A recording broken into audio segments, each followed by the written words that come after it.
Hi dears, 8ാം ക്ലാസ്സിലെ മക്കൾ must ആയിട്ട് അറിഞ്ഞിരിക്കേണ്ട വളരെ ഇൻഫോർമേറ്റീവ് ആയിട്ടുള്ള കുറച്ച് കാര്യങ്ങൾ പറയാനാണ് ഞങ്ങൾ വന്നത്. സോ നിങ്ങൾ വീഡിയോ സ്കിപ്പ് ചെയ്യാതെ മുഴുവനായിട്ടും കാണുക. നമുക്കറിയാം നമ്മുടെ സ്കൂളുകളിൽ ഒരുപാട് ക്ലബ്ബുകൾ അതുപോലെ തന്നെ സംഘടനകളൊക്കെ ഉണ്ട്.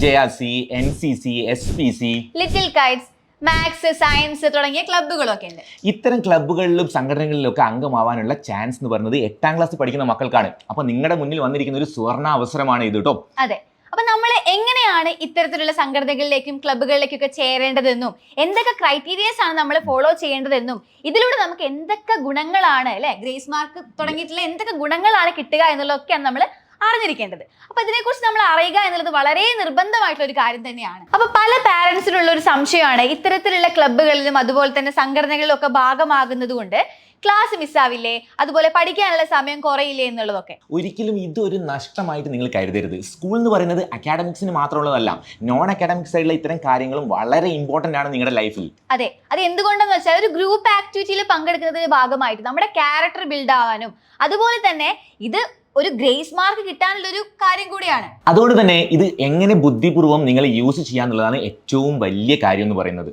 അപ്പൊ നമ്മൾ എടുത്ത് പറയുകയാണെങ്കിൽ ലിറ്റിൽ കൈറ്റ്സ് എന്ന ഒരു സംഘടനയുടെ ഭാഗമാകാൻ വേണ്ടി നമ്മൾ എന്തൊക്കെ പ്രൊസീജിയർ ആണ് ഫോളോ ചെയ്യേണ്ടത് എന്നുള്ളത് നമുക്ക് നോക്കാം. ഒരു ഓൺലൈൻ എക്സാമിനേഷൻ ആയിരിക്കും നിങ്ങൾക്ക് സ്കൂളിൽ നടക്കുക. അപ്പോൾ സ്കൂളെല്ലാം നടത്തുന്നത് ലിറ്റിൽ കൈറ്റ്സിന് നടത്തുന്ന ഓൺലൈൻ എക്സാമിനേഷൻ ആണ്.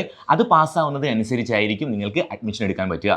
അതെ, അവർ തരുന്ന അസൈൻമെന്റ്സിന്റെയും അതുപോലെ വർക്കുകളുടെയും ഭാഗമായിട്ട് 24ഓളം മാർക്കാണ് അതിൽ നിന്ന് നമുക്ക് ഗ്രേസ് മാർക്കായിട്ട് ലഭിക്കാം. അതുപോലെ NCCയിലേക്ക് നിങ്ങൾക്ക് അഡ്മിഷൻ എടുക്കണമെങ്കിൽ വേണ്ട കാര്യങ്ങൾ, NCCയിൽ അഡ്മിഷൻ എടുക്കുന്ന സമയത്ത് അത് പ്രധാനമായിട്ടും ഒരു റിട്ടേൺ എക്സാമും അതുപോലെ ഫിസിക്കൽ എക്സാമും പാസ് ആവേണ്ട കാര്യമുണ്ട്. ഫിസിക്കൽ ടെസ്റ്റ് എന്ന് പറയുന്ന സമയത്ത് ഓട്ടം, ചാട്ടം, നിങ്ങളുടെ ഹൈറ്റ്, ചെസ്റ്റിന്റെ മെഷർമെന്റ്, ഇങ്ങനത്തെ കാര്യങ്ങളൊക്കെ പോലീസിലൊക്കെ പട്ടാളത്തിലൊക്കെ ഉള്ളതുപോലെ തന്നെ ഇമ്പോർട്ടന്റ് ആയിരിക്കും കേട്ടോ.